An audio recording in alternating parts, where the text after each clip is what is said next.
Merkel cannot confirm her attendance at G7 summit in US during pandemic.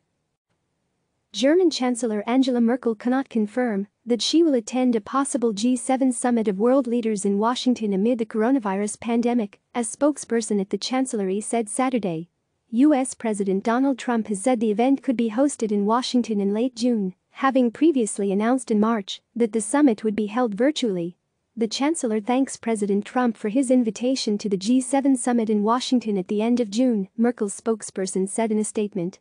As of today, given the overall pandemic situation, she cannot confirm her personal participation, that is, a trip to Washington, the spokesperson added.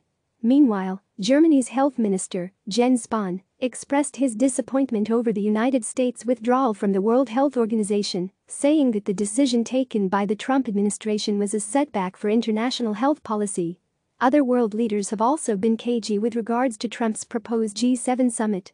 Canadian Prime Minister Justin Trudeau said on Wednesday he could not yet commit to attending the proposed G7 meeting in person because of concerns over transmission of the virus and Canada's quarantine rules. There are significant health preoccupations that we have around holding it in person, but there's no question that an in-person meeting in an ideal situation are much more effective than even virtual meetings, he said.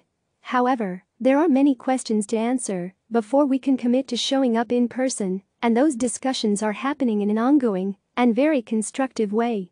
French President Emmanuel Macron spoke with Trump on Thursday. The two leaders agreed on the importance of convening the G7 in person in the near future, according to a White House readout of the call. But the White House did not say whether Macron had committed to attending in person. Trump first mooted the idea of reviving this summit as an in-person event in a tweet on May 20, indicating that it would signal to the world that things are returning to normal after the coronavirus pandemic halted travel and froze the global economy.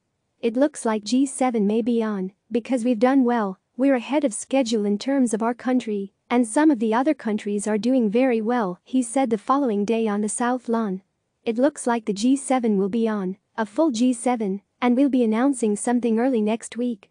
Instead of Camp David, Trump suggested it would probably occur at the White House, but maybe a little combination at Camp David, but primarily at the White House. U.S. National Security Advisor Robert O'Brien told reporters at the time that he was on the phone with a number of his counterparts in Europe and that everybody wants to come to Washington.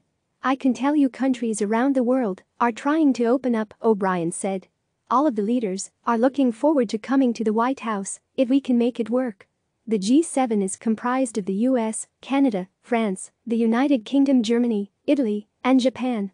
Trump has mused about allowing Russia to rejoin the group, but met fierce resistance from fellow leaders. CNN's Paula Newton, Kevin Liptak and Nikki Carvajal contributed to this report.